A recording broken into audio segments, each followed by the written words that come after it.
Ya, shalom saudara-saudara yang terkasih dalam Tuhan, Bapak Ibu semua yang terkasih dalam Tuhan juga.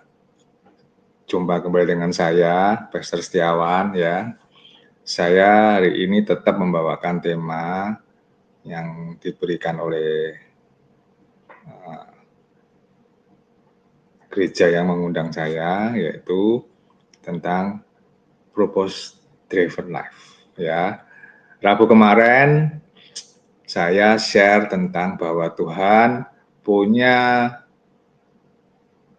plan ya ke depan.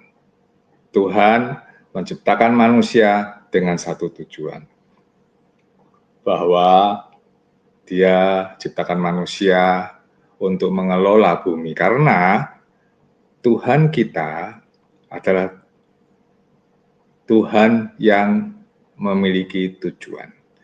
Dia menciptakan bumi ini dengan satu tujuan, yaitu yang saya pernah bilang Rabu kemarin, bahwa Tuhan ingin ada surga selain di surga, di mana situ ada kasih yang saling melayani, saling hidup di antara sesama makhluk. Tapi untuk mengelola surga dibutuhkan orang yang serupa, segambar dengan Dia. Makanya diciptakan manusia. Jadi mau nggak mau, setuju nggak setuju bahwa kita adalah ciptaan Tuhan yang bertujuan. Ya. Jadi setiap ciptaan Tuhan seperti kita ini pasti semua orang pasti memiliki tujuan, minimal tujuan yang Tuhan ingini. Jadi nggak ada setiap orang hidup di dunia ini yang tidak punya tujuan. Makanya saya bilang kemarin bahwa orang yang hidupnya nggak punya tujuan hidup, dia akan tidak jelas hidupnya. Dia akan selalu berputar-putar, nggak tahu arah kemana. Dan dia, saya pastikan, lama-lama akan nggak bisa apa-apa. Ya, karena manusia diciptakan Tuhan untuk satu tujuan tertentu, yaitu melengkapi yang Tuhan ingini, surga selain di surga, yaitu surga di bumi. Makanya dibuatnya sempurna seperti yang serupa dengan gambar Dia. Nah, hari ini saya akan share dengan bahwa kalau hidup kita memiliki tujuan, artinya kita sudah benar dalam kehendak Tuhan. Ya, jadi sekali saya bilang kalau hidup kita tidak pernah ada tujuan hidup, kita akan nggak bisa apa-apa, bahkan lama-lama akan yang namanya kita hilang arah dan mungkin kita akan mati. Kayak banyak generasi sekarang kan gitu kan, tujuannya apa, cita-citanya apa, nggak tahu semua. Karena mereka akhirnya apa, nggak jelas hidupnya, dan mereka hari demi hari akan nggak tahu arahnya, dan mungkin mereka akan pasif, dan mungkin mereka akan depresi, dan mereka akan mati. Tapi orang yang punya tujuan, orang itu akan selalu bergairah, selalu bergerak, bekerja untuk mencapai tujuan. Hari ini kita belajar satu hamba Tuhan atau cerita di Alkitab, seorang anak Tuhan, seorang hamba Tuhan, seorang nabi, seorang rasul yang hidupnya tahu tujuan Tuhan, tahu kehendak Tuhan, tahu visi dari Tuhan. Ya.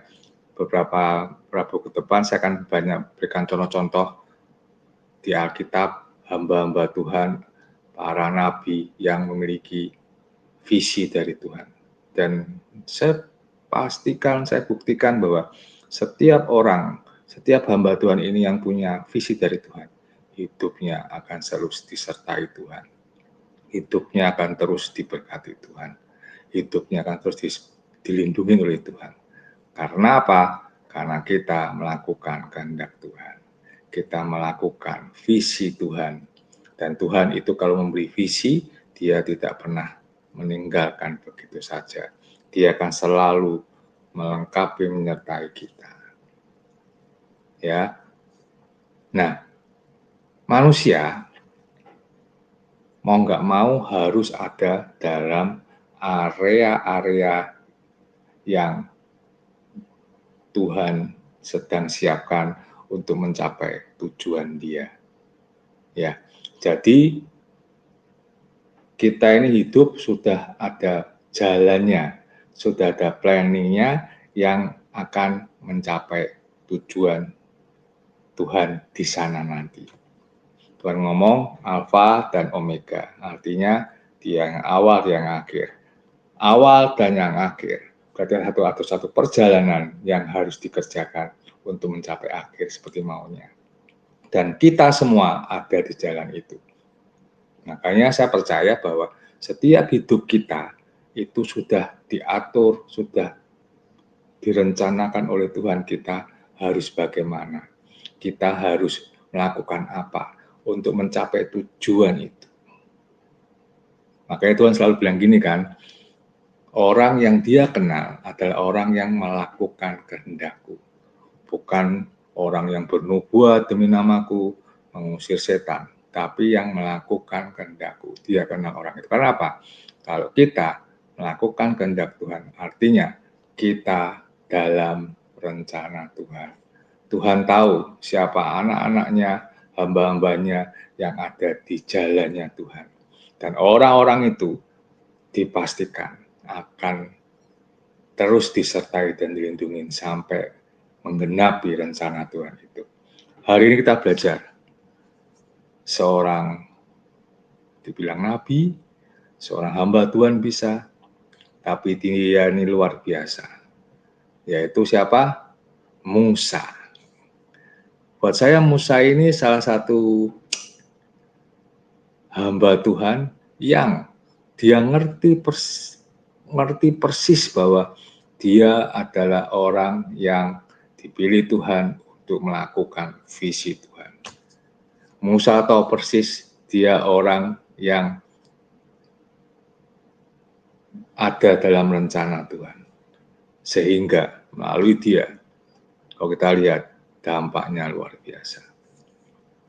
Nah, sebelumnya kalau ngomong gini dulu, bahwa artinya gini, setiap anak Tuhan pasti punya tujuan hidup. Enggak ada yang enggak punya tujuan hidup. Gambar besar atau visi besar, yaitu memang kita disiapkan untuk melakukan dan menggenapi rencana Tuhan atau tujuan hidup Tuhan. Itu visi global. Setiap anak Tuhan harus tahu itu. Dan setiap anak Tuhan harus terus dengar suara Tuhan, melakukan kehendak-Nya sampai visi itu tercapai. Makanya kalau kita lihat di Alkitab kita, di firman Tuhan, Tuhan selalu ngomong bahwa goalnya hidup kita selalu ke Bapa. Dia bilang, akulah jalan, Yesus bilang apa? Kebenaran dan hidup. Melalui Dia, kita akan sampai Bapa. Melalui Yesus, kita akan sampai apa yang Bapa inginkan di sana nanti. Ya, jadi setiap orang pasti punya yang namanya visi global, visi ilahi. Jadi tidak ada yang enggak nganggur, yang enak-enakan enggak ada. Semua hidup dalam visi, artinya semua harus mengerjakan apa yang Tuhan mau. Itu wajib karena kita bagian dari rencananya. Makanya kalau kita bicara masalah visi, pasti ada yang namanya misi. Misi itu apa? Misi itu cara kerja atau bagaimana caranya kita melakukan pekerjaan Tuhan untuk mencapai visi Tuhan. Tapi di antara visi dan misi selalu ada yang namanya panggilan, calling. Jadi cara kerja Tuhan ini gini, ini alfa dan omega. Di setiap perjalanannya ada step by step-nya. Tuhan nggak pernah selalu AB, pasti ada step by step-nya. Nah, step by step ini yang dibilang adalah panggilan. Makanya setiap anak Tuhan selain tahu visinya, dia akan kehendak Tuhan, dia harus tahu apa yang harus diperintahkan Tuhan, dikerjakan oleh kita untuk Tuhan. Tugas-tugas yang harus kita kerjakan untuk mencapai visi itu. Jadi ada visi global dan dibilang visi global atau long vision, ada yang namanya panggilan, itu visi yang diberikan Tuhan untuk tugas-tugas tertentu yang tujuannya untuk menggenapi rencana Tuhan itu. Karena kerja Tuhan selalu step by step. Meskipun dia tahu ujungnya kemana, meskipun kita tahu ujungnya kemana, tapi tetap ada step by step. Makanya kalau kita lihat di perjanjian lama, Tuhan selalu mencari nabinya, dan nabi-nabi itu selalu mempunyai tugas-tugas tertentu, dan tugas-tugas itu yang harus dikerjakan. Semuanya untuk menggenapi rencana Tuhan yang akhir, yaitu surga selain di surga. Di mana di surga itu kasih akan bermanifestasi, bisa saling melayani, dan suasana surga dan kuasa Tuhan kasihkan hidup di surga itu. Nah, jadi hari ini kita belajar tentang Musa. Musa adalah salah satu hamba Tuhan atau nabi atau rasul yang dipilih Tuhan untuk melakukan panggilan atau visi pendek atau satu tugas tertentu untuk menggenapi visi Tuhan. Musa dipilih oleh Tuhan untuk melakukan visi tugas tertentu yang dimana tugas itu selalu ujungnya menggenapi visi Tuhan. Ya, jadi ceritanya gini. Kenapa saya bilang Musa? Karena Musa itu sesuatu nabi yang saya sangat saya sangat senang dengan Musa. Dari kesetiaan dia, dari ketekunan dia, dalam dia mengerjakan visi Tuhan. Dia orang yang taat dan tunduk. Dia orang yang setia dan luar biasa. Tahu semua ceritanya ya. Jadi Musa ini lahir, ya kita tahu ya, Musa ini waktu lahir dibuang di sungai, dipelihara sama Firaun Mesir ya. Putri Mesir dipelihara jadikan anak. Di masa itu bangsa Israel itu dalam masa perbudakan oleh bangsa Mesir. Jadi mereka disiksa, disuruh kerja rodi sampai mereka mengalami masalah dan mereka memohon Tuhan supaya Tuhan turun untuk melepaskan mereka. Dan Musa yang ada di lingkungan Mesir, kerajaan Mesir, dia lihat kok orang Mesir ini seperti itu ya, kok kejam, sadis. Ya, makanya waktu beberapa kejadian, waktu satu orang Mesir dipukul sama pasukan Firaun Mesir, dia marah dan dia pukul dan orang itu dibalas sama dia. Dan hatinya terus nggak enak waktu melihat orang Israel diperbudak orang Mesir. Akhirnya satu saat dia sampai ada satu peristiwa masalah, dia sempat berbuat kejahatan, dia melarikan diri. Ini cerita singkatnya. Waktu dia melarikan diri itu, dia satu waktu dia kembali ke dia berternak, dia satu saat dia dipanggil oleh Tuhan. Dia lihat satu semak duri ya bersinar, ya. Jadi dia dipanggil Tuhan di situ. Kita buka di satu firman Tuhan yaitu di Keluaran 3. Keluaran 3 ayat 2. Keluaran 3 ayat 2 ini Musa ya, pertama dipanggil. Lalu malaikat Tuhan menampakkan diri kepadanya di dalam nyala api yang keluar dari semak duri. Lalu ia melihat dan tampaklah semak duri itu menyala tetapi tidak dimakan api. Musa berkata, baiklah aku menyimpang ke sana untuk memeriksa penglihatan yang hebat itu. Mengapakah tidak terbakar semak duri itu? Ketika dilihat Tuhan bahwa Musa menyimpang untuk memeriksanya, berserulah Allah dari tengah-tengah semak duri itu. Musa, Musa. Dan ia menjawab, ya Allah. Lalu ia berfirman, janganlah datang dekat-dekat, tengahkanlah kasutmu dari kakimu, sebab tempat di mana engkau berdiri itu adalah tanah yang kudus. Jadi Musa dipanggil Tuhan langsung, ya, dipanggil Tuhan langsung. Waktu itu dia sedang mengembalakan kambing, domba, mertuanya. Terus dia lihat semak duri agak menyala, dia datangin. Terus dia datengin, ada apa nih? Ada suara, Musa, Musa. Dia langsung tahu, ya Allahku. Nah, buat saya, ini adalah tanda yang pertama. Orang yang hidupnya dalam rencana Tuhan dan tahu visi hidupnya dan visi Tuhan, orang itu selalu akan jadi prioritas Tuhan untuk dipilih menjadi orang-orang yang melakukan pekerjaan Tuhan. Kalau sudah dipilih, lalu dipanggil.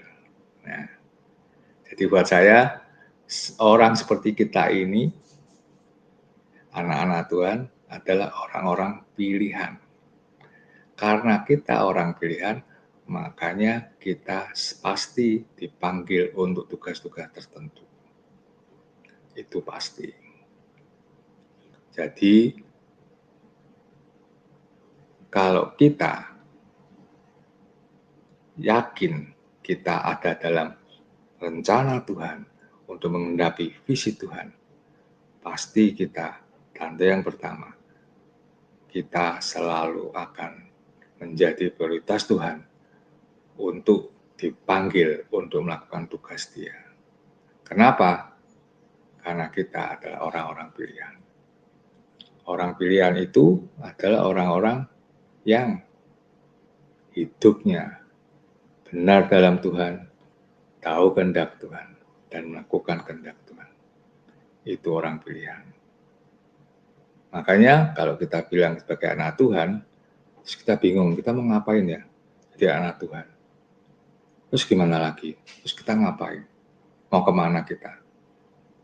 Itu sesuatu yang agak aneh buat saya. Karena apa? Karena setiap kita yang menjadi bagian dari rencana Tuhan pasti akan dipanggil melakukan tugas tertentu. Minimal tugas yang Tuhan ingini adalah apa? Jadikanlah semua bangsa muridku. Jadi sebagai anak Tuhan tidak ada yang nganggur. Pasti ada kerjaan dan tugas yang kita kerjakan. Kita kembali ke Musa. Musa dipanggil Tuhan, karena Musa dipilih Tuhan, Musa dipanggil Tuhan. Nah, pertanyaan selanjutnya, Musa dipanggil dipilih Tuhan itu karena apa? Karena ada rintihan atau doa dari bangsa Israel yang diperbudak oleh Mesir. Tuhan tahu itu. Tuhan tahu itu, makanya dia panggil Musa dengan satu tugas, membebaskan orang Israel.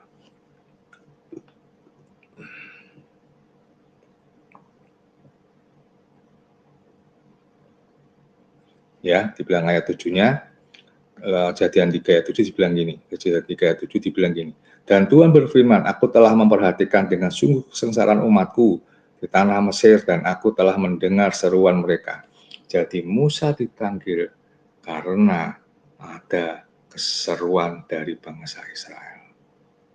Ingat bahwa rencana Tuhan dari awal hingga akhir, Tuhan tahu akhirnya seperti apa. Tapi Tuhan tahu bahwa untuk menjalani perjalanan panggilan itu tidak gampang. Kenapa? Karena manusia sudah jatuh dalam dosa. Waktu manusia jatuh dalam dosa, hubungan spirit roh manusia dan Allah Bapa itu terputus. Makanya, karena terputus, makanya si jahat iblis dengan mudah menguasai manusia. Dan kita tahu sifatnya iblis adalah dia mencuri, membunuh, dan membinasakan. Dia ingin semua manusia gagal dalam rencana Tuhan. Dan bahkan sampai mati. Nggak tahu rencana Tuhan itu apa. Mati dalam kebodohan. Tapi di dalam Tuhan membawa kehidupan. Artinya apa? Harusnya rencana Tuhan dari awal hingga akhir itu harusnya sempurna. Nggak ada masalah apa-apa. Kalau manusia tidak jatuh dalam dosa. Karena jatuh dalam dosa, makanya hubungan roh itu, spirit itu putus. Ya, putus. Nah, karena putus, dibutuhkan nabi, hamba Tuhan, untuk melepaskan berkat kasih supaya manusia kembali ke Bapa. Itu terjadi sejak zaman Abraham, Nuh, ya, sampai Musa, terus diberikan sampai Yesus. Supaya Pak manusia tetap dalam rencana Tuhan dan sampai visi Tuhan. Makanya buat saya sebagai anak Tuhan yang nggak punya rencana Tuhan, yang nggak tahu tujuan hidupnya, itu konyol buat saya. Karena apa? Setiap kita pasti punya tujuan hidup. Itu yang menggerakkan kita bergerak terus, bekerja terus untuk mencapai visi itu, mencapai tujuan hidup itu. Nah, kembali ke Musa. Jadi, pertama, orang yang hidupnya dalam visi Tuhan, dia selalu menjadi orang pilihan Tuhan. Dan kalau kita orang pilihan Tuhan, pasti akan dipanggil lakukan kehendak Tuhan yang sempurna itu apa. Maka Tuhan ngomong, orang yang ku kenal adalah orang yang melakukan kehendak.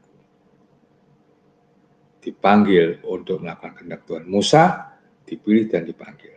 Yang pertama. Yang kedua, orang yang tahu visi Tuhan, dia pasti tahu tujuan goal hidupnya. Bangsa Israel tahu, ya, itu dalam perbudakan. Nah, tugas Musa apa? Membawa bangsa Israel ini, melepaskan bangsa Israel dari perbudakan menuju tanah Kanaan, tanah Het, dan selanjutnya. Yang dibilang di situ ada susu madu yang melimpah. Jadi, orang yang hidupnya dalam rencana Tuhan dan tahu tujuan hidup Tuhan, dia pasti selain dipilih dan dipanggil, dia pasti tahu kemana dia harus melangkah, kemana dia harus berjalan menuju yang Tuhan kehendaki. Bangsa Israel jelas Kanaan. Jadi, waktu Tuhan memanggil kita dan memberi tugas, nggak hanya dah ikut aku aja enggak, tapi Tuhan selalu memberikan tujuan yang jelas. Bisa tempat, bisa project, yang pasti ada tujuan yang jelas, yang real, yang akan dicapai kalau kita melakukan tugas itu. Bangsa Israel keluar dari Mesir, satu tujuannya, yaitu tanah Kanaan. Susu madu melimpah. Karena tahu itu, akhirnya Musa apa? Dia berani membawa bangsa Israel keluar dari Mesir. Yang kedua itu, jadi dipilih, dipanggil, diberikan tujuan. Sama, kita sebagai anak Tuhan selalu punya tujuan. Selalu dan pasti punya tujuan. Minimal dari Tuhan. Ya, nggak ada yang nggak punya tujuan. Jadi kalau kita bilang anak Tuhan ngapain anak Tuhan, orang Kristen, tapi kok ngapain ya, nggak tahu dilakukan, aneh. Aneh, karena apa? Setiap kita punya tujuan. Kalau kita baca firman Tuhan Alkitab, semua selalu bicara masalah perintah.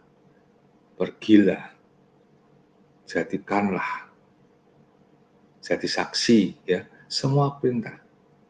Menginjilah, ya, berdoalah. Kata perintah berarti harus dikerjakan. Jadi kalau anak Tuhan bilang nggak tahu tujuan hidupnya, nggak bisa ngapa-ngapain, terus nggak tahu ngapain, ngerjain apa, berarti jangan-jangan orang itu belum kenal Tuhan, makanya dia nggak tahu tujuan hidup Tuhan. Karena nggak tahu, dia nggak tahu tujuan hidupnya, makanya dia nggak pernah bisa mengerjakan apa yang harus dikerjakan.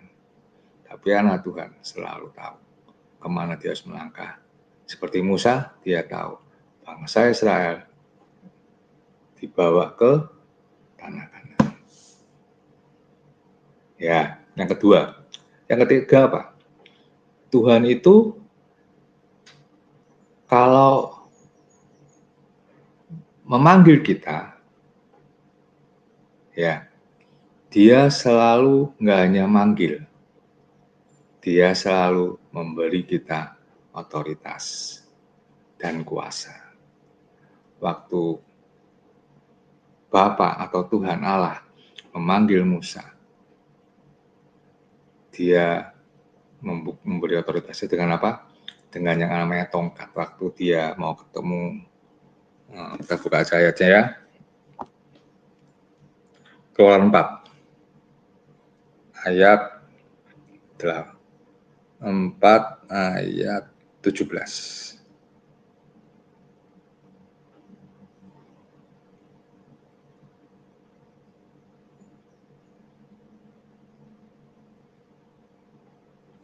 Ya.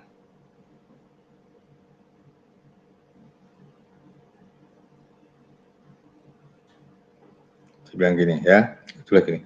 Dan bawalah tongkat ini tanganmu yang harus kau pakai untuk membuat tanda-tanda mujizat. Jadi Musa disuruh bawa tongkat. Tongkat itu lambang dari kepemimpinan. Kepemimpinan itu bicara masalah otoritas. Yang ketiga, kalau Tuhan mengundang, memanggil kita dengan panggilan tertentu, memberi tugas tertentu untuk menggenapi visi Tuhan, dia pasti akan melengkapi kita dengan otoritas. Musa diberi otoritas melalui tongkat. Tongkat ini lambang kepemimpinan. Tongkat yang membuat kuasa terjadi. Kita tahu ceritanya ya, waktu di dalam kerajaan itu yang nabi-nabi palsunya, dukunnya itu ngasih ular, Musa juga bisa melalui tongkat. Ya. Terus waktu bangsa Israel ya dikejar orang Firaun, dia tetap pegang tongkat. Membelah sungai, dia pakai tongkat. Mencari air, dia pakai tongkat. Semua dia pakai tongkat.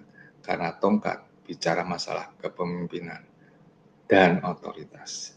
Yang ketiga, saat kita dipanggil Tuhan untuk mengendapi visi Tuhan, rencana Tuhan yang sempurna itu, dia pasti memberikan kita otoritas. Dan otoritas itu punya fungsi adalah apa? Dengan otoritas Tuhan, kita bisa melepaskan kuasa Tuhan, kasih Tuhan.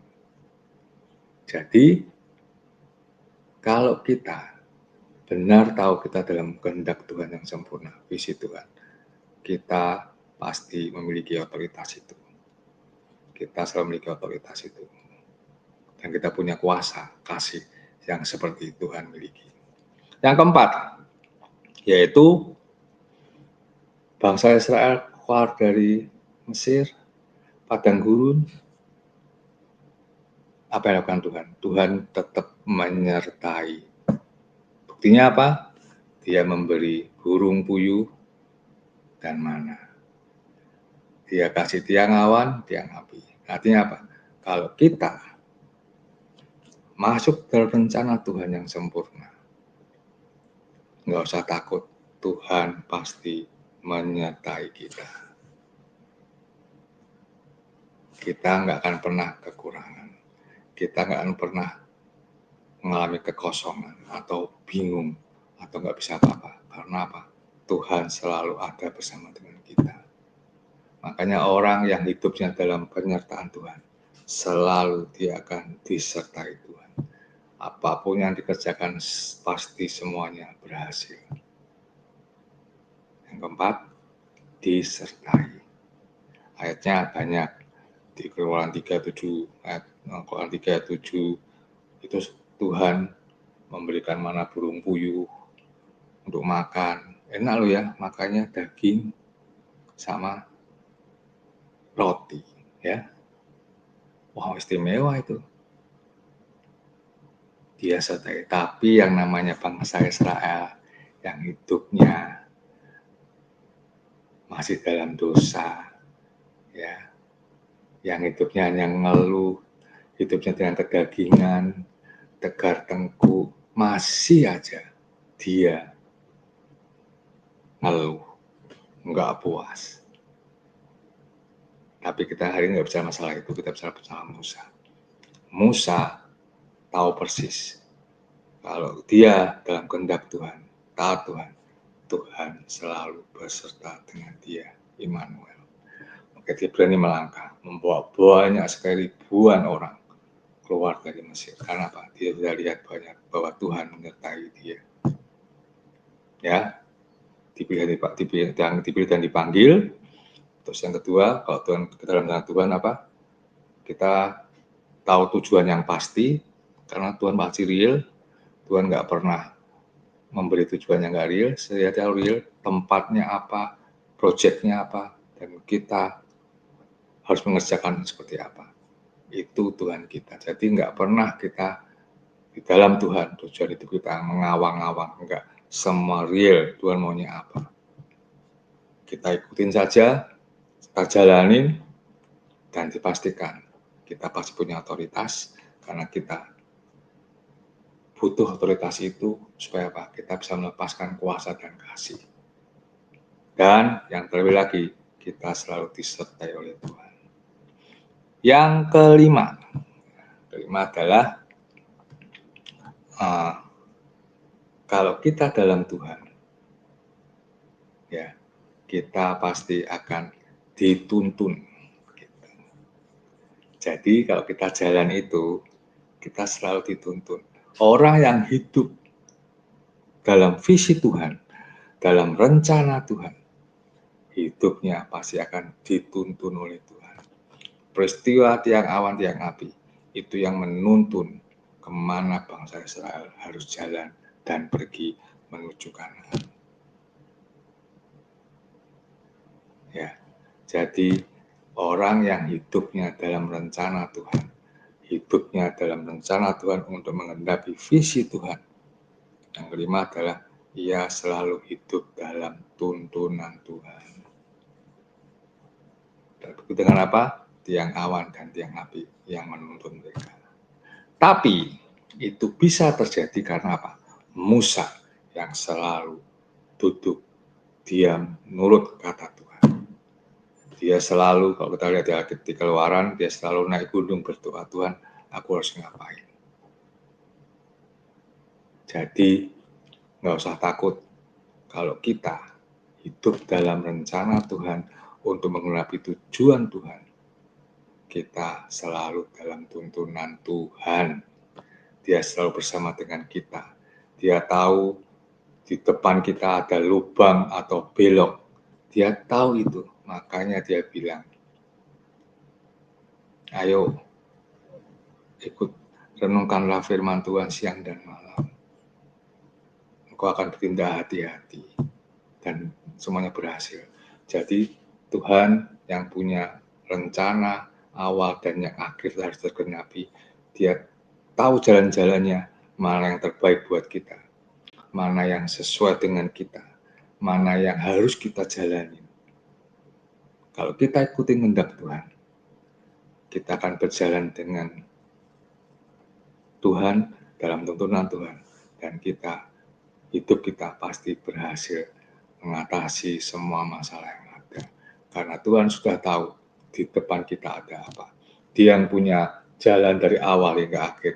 Dia Alfa dan Omega. Dia tahu itu.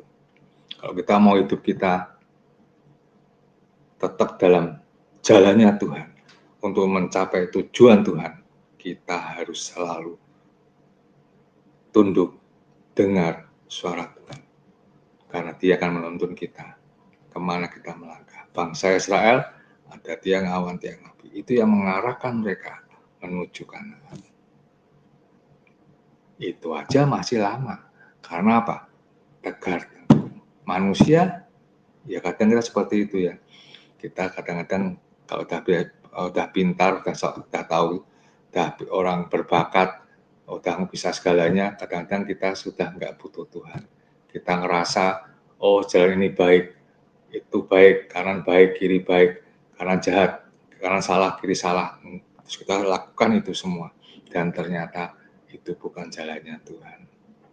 Itu yang membuat kita akhirnya lama atau lambat mencapai visi Tuhan.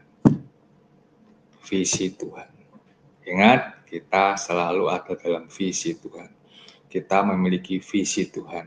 Jadi kita nggak ada yang nganggur, nggak ada yang masih bingung kita harus ngapain. Karena apa? Bapak kita punya plan Alfa dan Omega. Dia bikin sesuatu yang luar biasa di depan sana. Dan itu harus terjadi melalui hidup kita. Karena hanya melalui kita sebagai anak-anaknya, kita diciptakan serupa segambar dengan Dia. Yang memiliki apa yang Bapak miliki, hati yang Bapak miliki, pikiran yang Bapak miliki, itu pada diri kita ada semua. Makanya kita bisa melakukan semua sampai tergenapi tujuan hidup Tuhan di sana. Yang selanjutnya apa?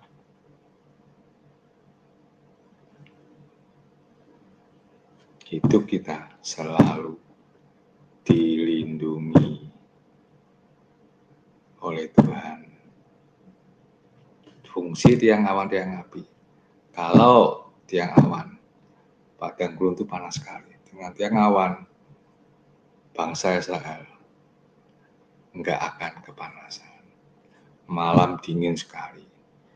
Makanya ada tiang api, bangsa Israel tidak akan kedinginan. Perlindungan Tuhan selalu sempurna. Tuhan tahu itu karena apa? Setiap kita masih ada daging-daging yang selalu menggoda kita. Masih banyak musuh-musuh sekitar kita akan menjatuhkan kita. Maka Tuhan ngomong, orang yang dalam rencana Tuhan, yang menggenapi visi Tuhan, dia hidupnya pasti dilindungi oleh Tuhan. Yang terakhir, diberkati.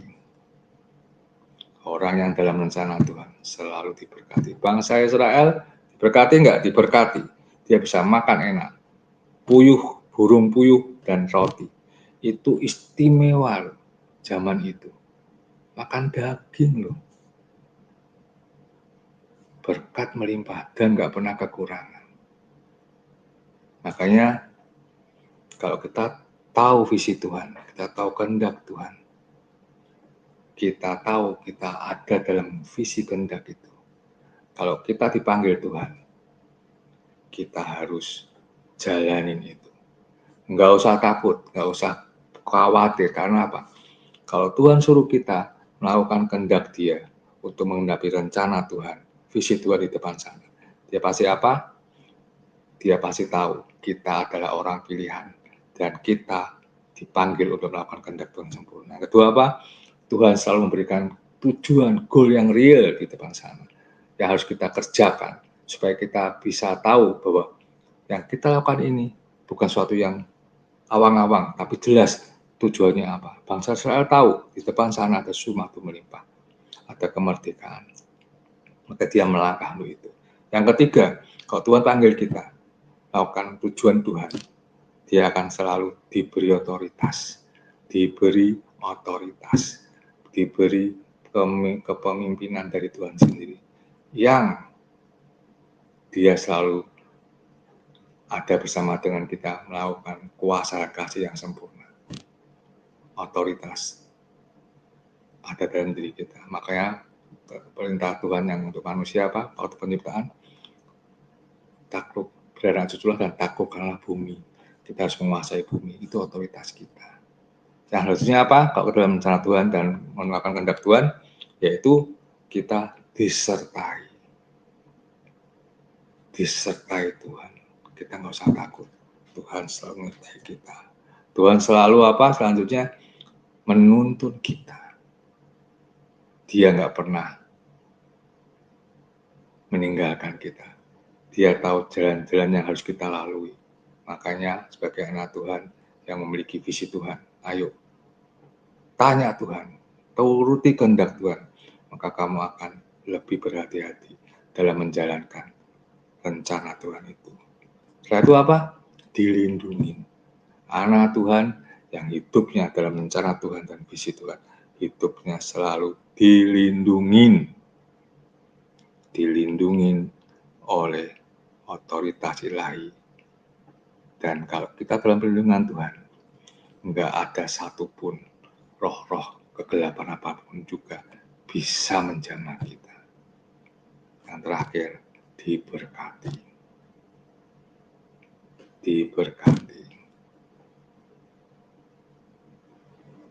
Jadi nggak usah khawatir, nggak usah takut.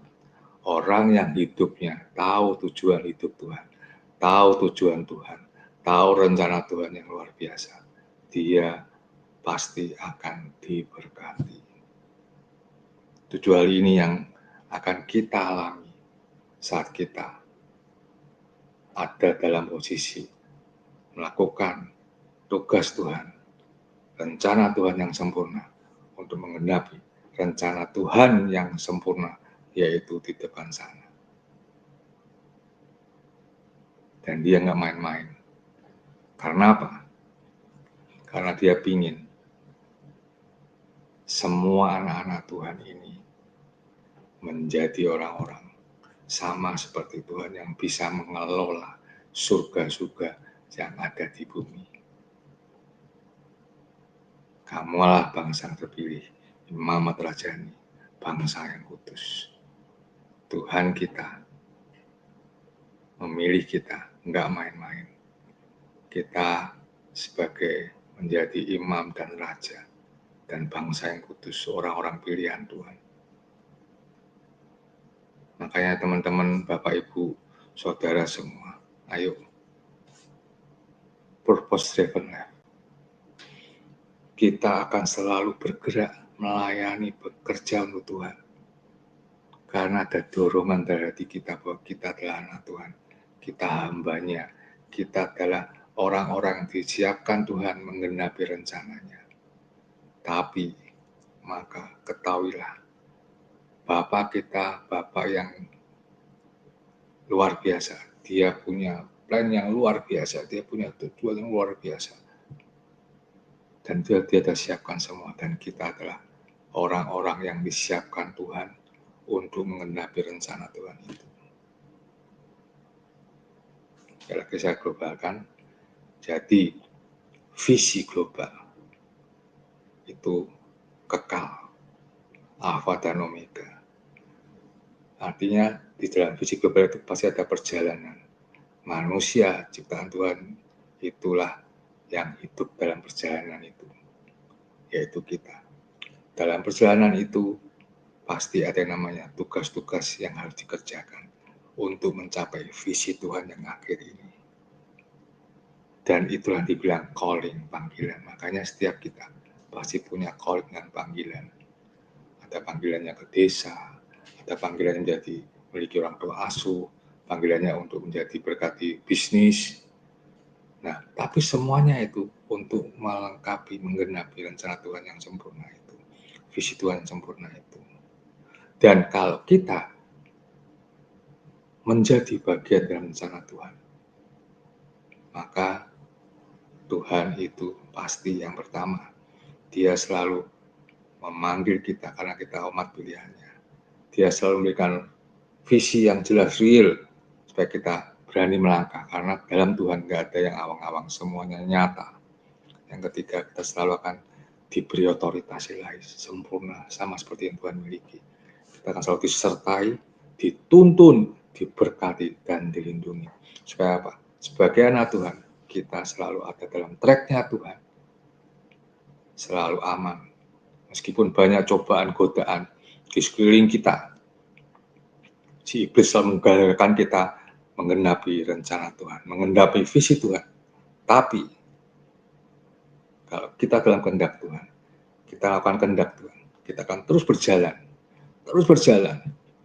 melihat kemuliaan demi kemuliaan, melihat kemenangan demi kemenangan, dan bisa melihat bahwa Tuhan itu kuasa. Karena memang Bapa yang berkuasa.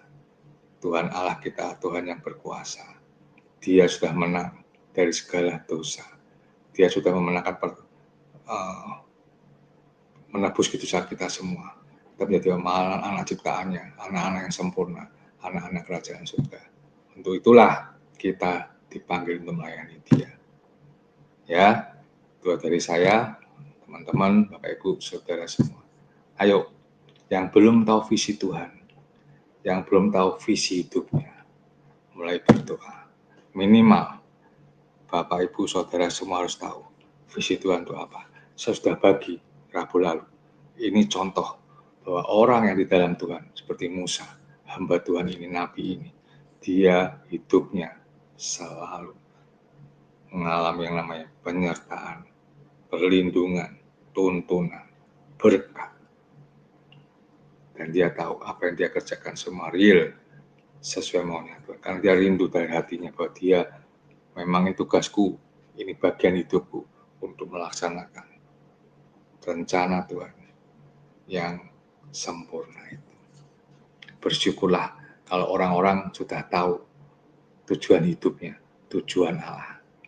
Ayo, makin terus kejar hidup yang benar, cinta Tuhan, taat akan kehendak Tuhan, lakukan dengan iman. Semuanya kalau kita kerjakan dengan benar, penyertaan Tuhan akan selalu sempurna seperti kita. Amin, Bapak Ibu, saudara semua.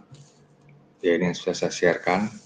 Jadi, ayo kita sama-sama melangkah menggenapi rencana Tuhan yang sempurna itu.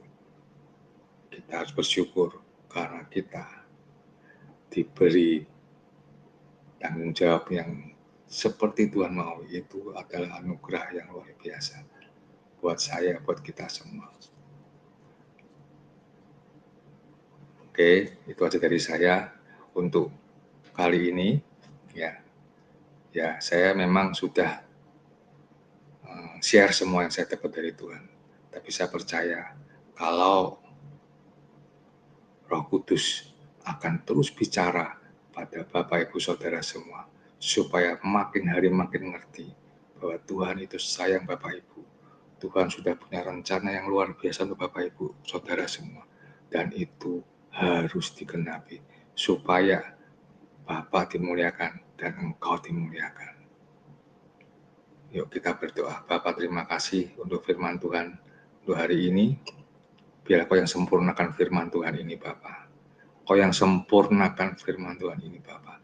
Supaya firman ini jatuh dalam hati kami, roh kami, pikiran kami dengan sempurna. Supaya kami nangkep isi hatimu dan kami bisa mengerjakan yang Kau ingini atas hidup ini, Tuhan. Bapak, terima kasih untuk semuanya yang sudah kami terima. Ajar kami memiliki hikmat dari Bapa dan mengerti kehendak-Mu.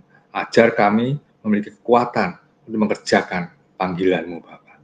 Ajar kami kami bisa terus bekerja bersama dengan Tuhan, sehingga kami melihat hari demi hari, kemuliaan demi kemuliaan, kemenangan demi kemenangan akan kami nikmati, kami jalani bersama dengan Tuhan, sampai Maranatha datang kedua kalinya. Bapak, terima kasih. Urapi setiap kami, berkati setiap jemaat-Mu, berkati setiap pekerjaannya, rumah tangganya Bapak, supaya jemaat-Mu yang ada di gereja ini Tuhan, semua bisa memuliakan nama Tuhan, bisa menjadi berkat banyak orang. karena nama-Mu memang harus dimuliakan. Engkau adalah satu-satunya Tuhan, Raja, dan Allah buat kami semua. Bapa, terima kasih Tuhan Yesus. Dalam nama Yesus, haleluya, amin. Tuhan berkati.